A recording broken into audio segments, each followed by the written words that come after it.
Bismillahirrahmanirrahim. Assalamualaikum warahmatullahi wabarakatuh. Kita akan meneruskan al-kabirah, dosa besar di antara dosa besar yang lainnya. Malam ini kita mempelajari dosa besar yang lain, yaitu ad-dayyus. Jamaah yang kami hormati, apa itu ad-dayyus atau siapa itu ad-dayyus? Ad-dayyus pakai fa, ad-dayyus. Siapa orang ad-dayyus itu? Alladzi yuqirru al-khubsa fi ahlihi, sawa'an fi zaujatihi au ukhtihi au ibnatihi. Ad-dayyus adalah dia menyetujui kemungkaran yang dilakukan oleh keluarganya, anaknya, istrinya, saudara perempuannya. Itu termasuk dosa besar.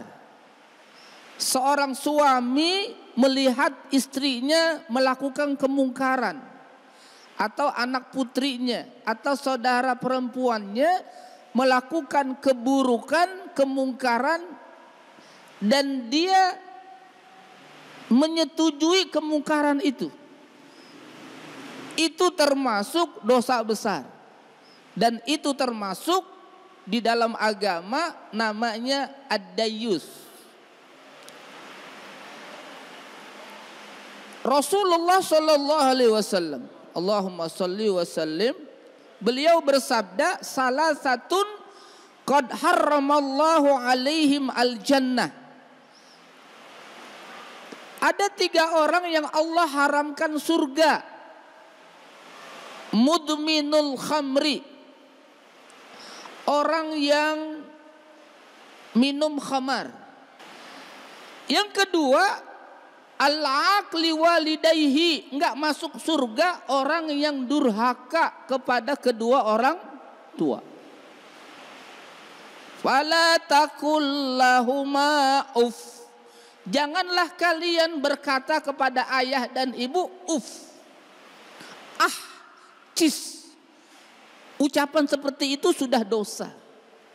Apalagi membentak, membunuh, kasar. Orang yang durhaka kepada orang tua tidak masuk surga. Yang ketiga yang kita pelajari malam ini, ad-dayyus. Tidak masuk surga. Ad-dayyus siapa? Alladzi yuqirru al-khubsa fi ahlihi. Keluarganya, anak perempuannya, saudara perempuannya, anaknya berbuat buruk, katakanlah drug, ekstasi, dia tahu, tapi dia biarkan sebagai ayah, sebagai kepala keluarga, dia biarkan. Itu berarti dia menyetujui kemungkaran. Itu termasuk dayyus namanya. Itu termasuk dayyus. Enggak ada rasa gairah dalam istilah agama. Enggak ada istilah cemburu. Merelakan keluarganya dalam kemaksiatan. Ini namanya dayyus.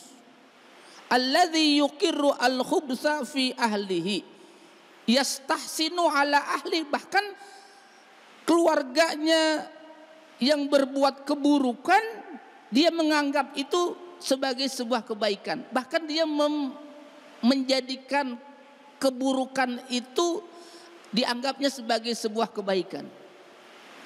Dia setujui keluarganya melakukan keburukan, bahkan ada yang didorong. Jamaah yang kami hormati, ad-dayyus huwa alladzi yara al-munkara fi ahlihi summa yaskutu wala yankiruhu. Dia melihat keluarganya melakukan kemaksiatan, drug umpamanya, narkoba, atau perzinahan, ya, atau pergaulan bebas, atau segala kemaksiatan. Dia tahu keluarganya melakukan kemaksiatan, lalu dia sebagai kepala keluarga dia diam saja. Alladzi yukiru al-khubsa, itu termasuk al-khubsun itu maknahu az-zina, perbuatan zina. La taqrabuz zina, Allah berfirman, janganlah kalian mendekati zina. Mendekati zina saja sudah Allah haramkan. Segala sesuatu yang mengarah kepada zina. Kholwah, dalam bahasa agama itu namanya kholwah. Laki perempuan yang tidak halal itu berdua-duaan di tempat yang sepi, sunyi. Itu termasuk menjadi muqaddimah perzinahan. Itu sudah dilarang oleh agama. Ya, pergaulan bebas. Maka disinilah peran orang tua benar-benar harus memperhatikan keluarga. Durhaka orang tua yang melihat kemaksiatan keluarganya lalu dia biarkan. Ini namanya dayyus, tidak masuk surga. Dayyus, na'udzubillah min dzalik. Seorang kepala keluarga, katakanlah suami, melihat istrinya melakukan al-fahisyah, ya, perbuatan keji, termasuk berbuat serong, perzinahan, lalu dia menyetujui perbuatan keji itu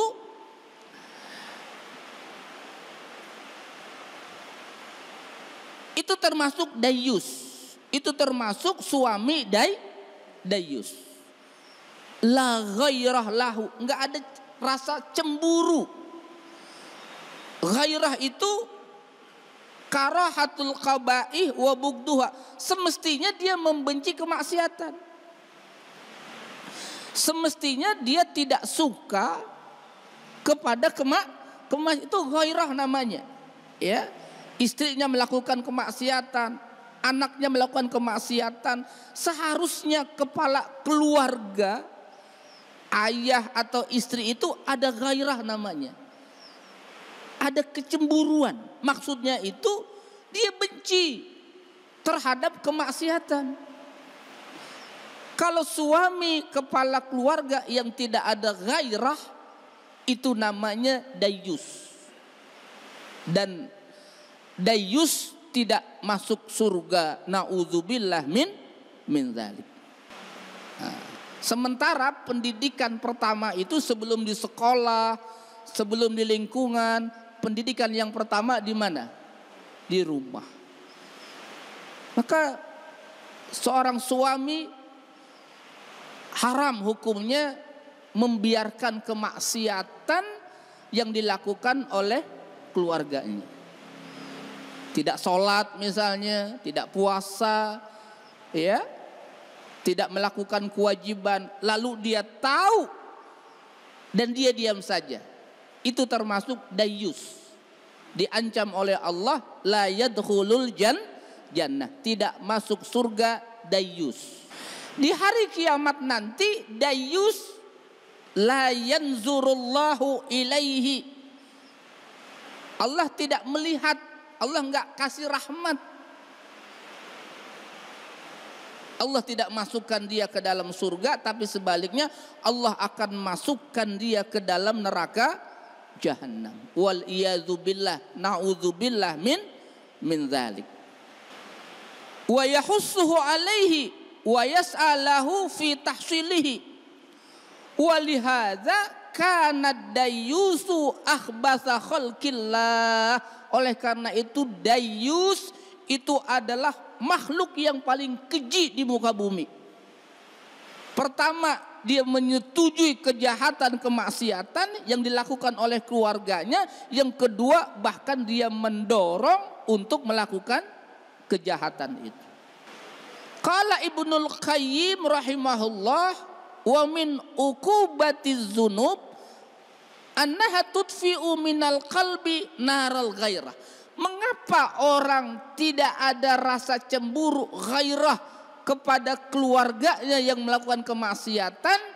karena dosa-dosa yang ia lakukan, sehingga menutup hati nuraninya itu. Ini kaca. Dosa itu seperti nokta hitam. Hati itu seperti cermin. Hari ini dia berbuat dosa, nokta hitam nempel pada cermin. Besok berbuat dosa, nokta hitam menempel lagi.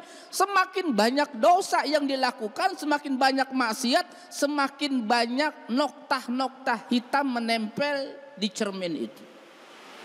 Coba lihat cermin, kalau dia kotor, kita senter, dia nggak bisa menerima cahaya.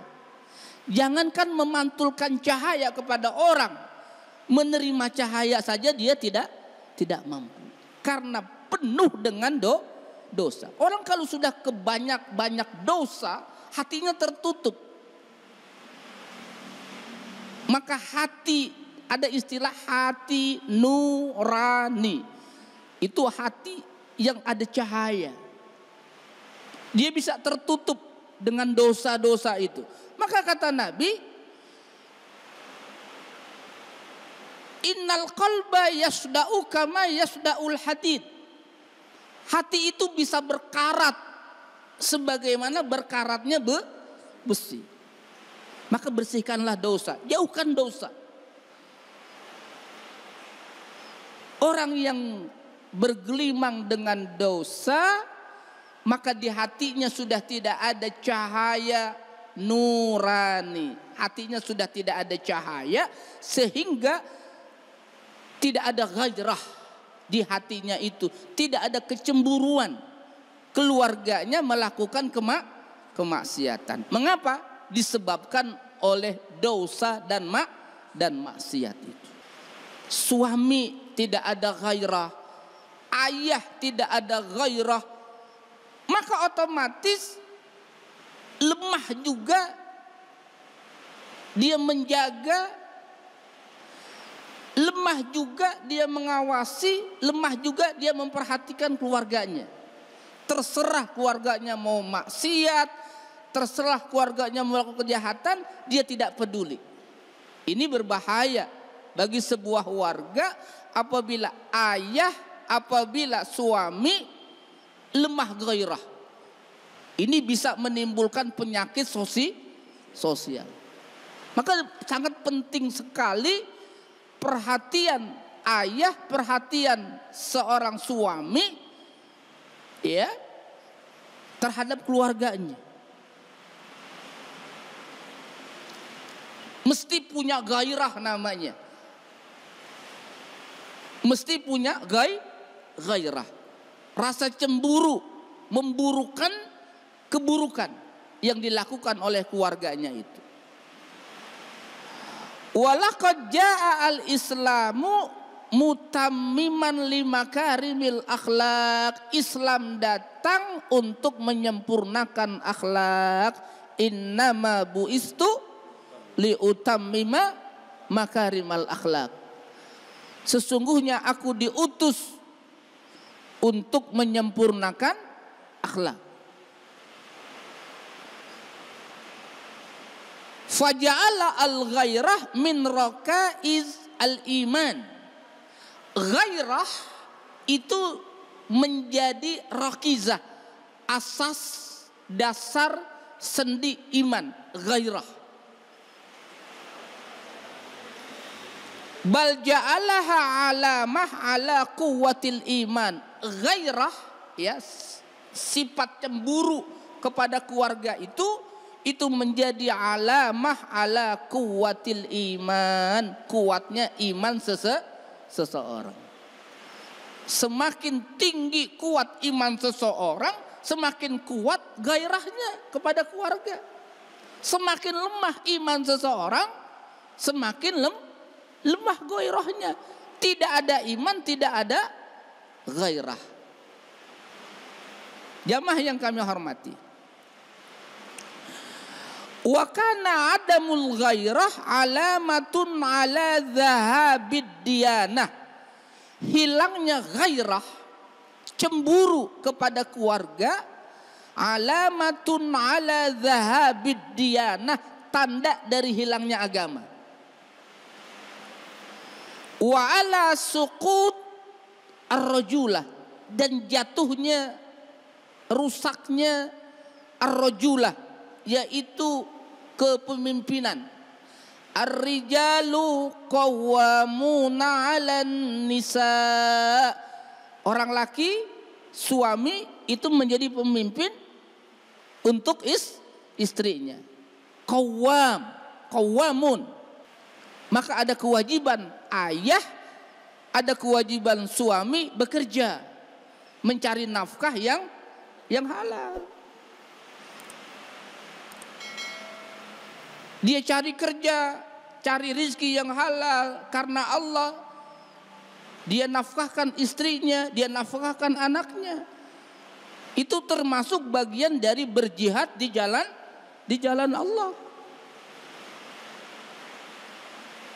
Tapi qawwamah bukan hanya terbatas pada kewajiban mencari nafkah.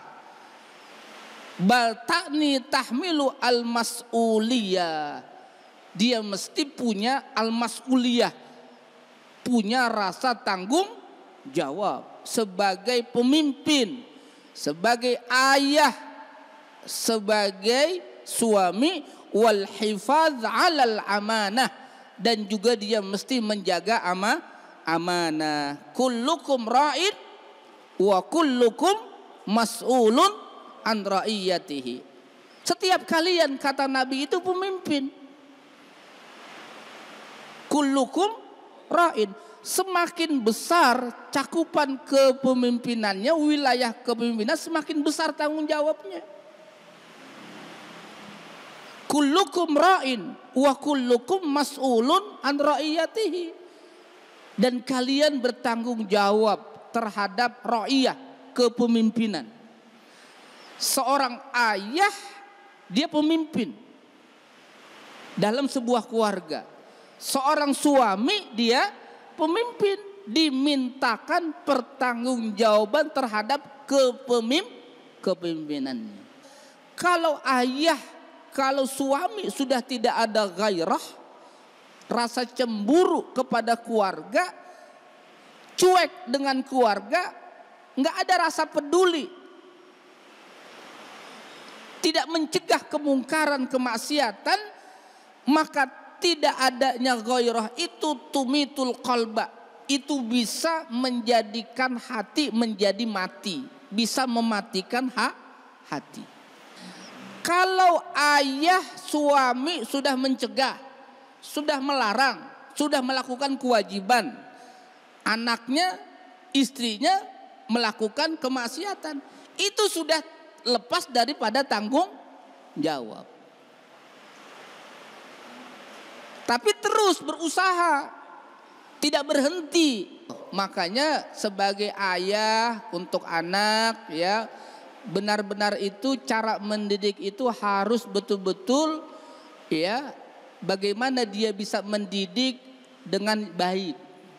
Kalau marah kepada anak, orang tua mesti marah. Apabila anak melakukan nggak sholat, anak nggak sholat nih, seorang ayah wajib untuk marah karena melihat tapi marahnya seorang ayah, ini nih, mesti marahnya karena Allah, begitu. Seorang ayah kalau marah karena Allah, maka dia dilindungi oleh malaikat. Dia marah, maka marahnya itu karena Allah. Melihat kemungkaran pada anaknya tidak sholat, marahnya karena Allah. Maka marahnya itu menjadi sebuah kebaikan, dan dirinya itu dilindungi, dikelilingi oleh malaikat. Nanti ucapannya pun itu santun. Tapi kalau ayah memarahi anak bukan karena Allah, tapi karena hawa nafsu, karena emosi, maka yang mengelilingi adalah syaitan. Maka akan keluar kata-kata, ya kata-kata yang diajarkan oleh syaitan. Keluar bahasa-bahasa yang tidak santun, keluar bahasa-bahasa ragunan, semua itu kepada anak.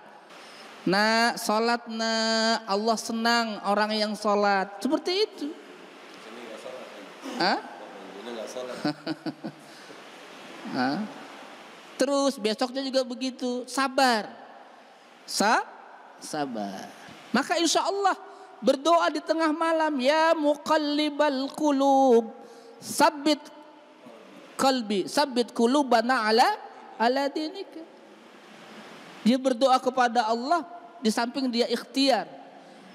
Ya, karena anak itu bukan seperti benda, dia punya psikologis, dia punya hati, dia punya perasaan, maka cara meluruskannya pun mesti dengan cara-cara yang baik.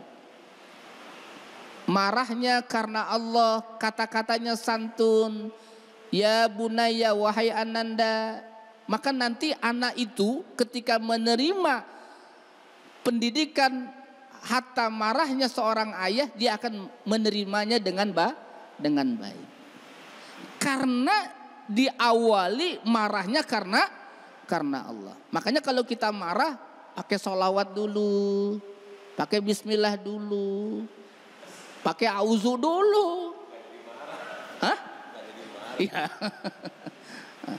Agar kita marahnya dibimbing oleh malaikat. Insya Allah. Ya. Nah, itu juga menjadi bagian ujian dari seorang ayah. Yang jelas jangan putus asa, jangan hilang kesabaran, terus didik anak itu. Ya, terus didik anak. Karena nanti kalau kita sudah bisa mendidik anak itu baik, anak itu jadi soleh, itu seperti mata air yang tidak pernah habis mengirimkan pahala kepada ayahnya, walaupun dia sudah ada di alam kubur. Masya Allah. Mudah-mudahan anak-anak kita jadi anak-anak soleh-soleha.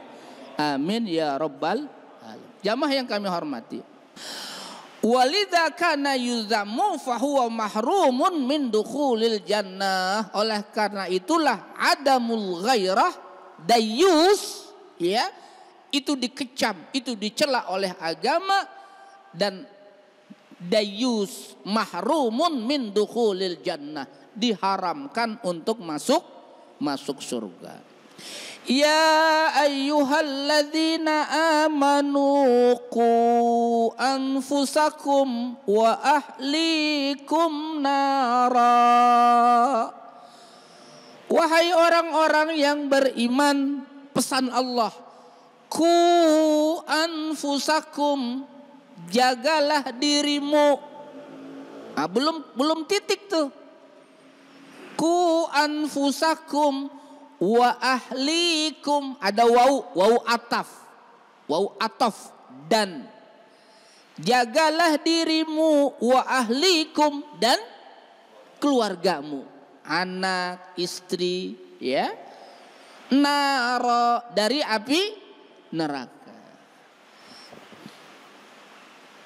Jagalah dirimu, berarti seorang ayah pertama dia menjaga dirinya dari api neraka, agar tidak melakukan kemaksiatan, kejahatan, kegemarannya senang dengan berbuat baik. Setelah itu dia jaga juga keluarganya. Tidak bisa seorang ayah dia hanya peduli dengan dirinya sendiri, sholat, tapi begitu anaknya enggak sholat dia enggak peduli. Enggak bisa seperti itu. Mesti ada kecemburuan, ghairah, ketika keluarganya melakukan kemaksiatan. Ya, sholat subuh nih, terutama sholat subuh, karena ini berat. Seorang ayah, seorang suami bangunkan istrinya, bangunkan anaknya. Mungkin satu kali ini nggak bangun, tapi terus sabar. Jangan cuek. Biarin deh anak saya kagak sholat, yang penting saya sholat. Nggak bisa. Itu termasuk ghairah, berarti tidak ada kecemburuan terhadap keluarga. Ya. Maka bangunkan anak, terutama subuh nih. Karena kalau sudah bisa menjaga subuh, insya Allah bisa menjaga yang lain. Ya. Ajak, kalau bisa ajak sholat berjamaah sebagai latihan edukasi pendidikan anak. Ayah yang cuek terhadap pendidikan anaknya itu termasuk ayah durhaka dia. Dia hanya mementingkan dirinya sendiri. Sementara kita menjadi keluarga mukmin muslim, inginnya bukan hanya bahagia dikumpulkan di dunia, tapi juga ingin bahagia dikumpulkan nanti di surganya Allah. Amin ya rabbal. Allah berpesan, ku anfusakum wa ahlikum nara. Ini pesan Al-Quran, pesan Allah. Jagalah dirimu dan jagalah keluargamu dari api neraka. Salah juga kalau hanya mementingkan anak sholat tapi dia sendiri, nah itu salah juga itu. Nah, itu kalau dalam pendidikan dia ngajarkan kebaikan kepada anak tapi dia tidak mengerjakan kebaikan, itu dalam psikologi pendidikan itu namanya split personality. Terjadi kepribadian yang terpecah pada anak. Anak sulit untuk menerima kebaikan karena dilihat ayahnya tidak melakukan kebaikan. Maka contoh yang terbaik dari seorang ayah kepada anak, mungkin dia enggak ngomong nak sholat, tapi dilihat oleh anaknya dia sholat. Tapi perlu juga memberi nasihat. Yang penting tuh ada qudwatun hasanah, ada contoh suri tauladan yang baik. Jamaah yang kami hormati, min ajli ghairatillahi, karena gairahnya Allah harrama al-fawahish ma zahara minha wa ma batan. Allah mengharamkan al-fawahish, perbuatan-perbuatan keji. Allah mengharamkan perselingkuhan, Allah mengharamkan perzinahan, termasuk Allah mengharamkan pergaulan bebas. Masya Allah. Mengapa? Karena Allah punya sifat cemburu. Maka diutuslah para nabi, para rasul untuk mengajarkan kebaikan. Ini yang halal, ini yang haram, ini yang baik, ini yang buruk. Min adli zalika, oleh karena itulah wa'adallahul jannah, Allah telah menjanjikan surganya bagi orang-orang yang taat kepada Allah, taat kepada Rasulullah sallallahu alaihi wasallam, yang punya dalam jiwa hatinya itu ghairah, cemburu terhadap keluarganya, tidak suka, tidak ridha ya keluarganya melakukan kemaksiatan. Mudah-mudahan keluarga kita keluarga yang sakinah, mawaddah dan rahmah. Anak-anak kita menjadi anak-anak yang soleh dan soleha, dijauhkan dari segala kemaksiatan dan diselamatkan, dibahagiakan dunia dan akhirat. Amin ya rabbal alamin. Assalamualaikum warahmatullahi wabarakatuh.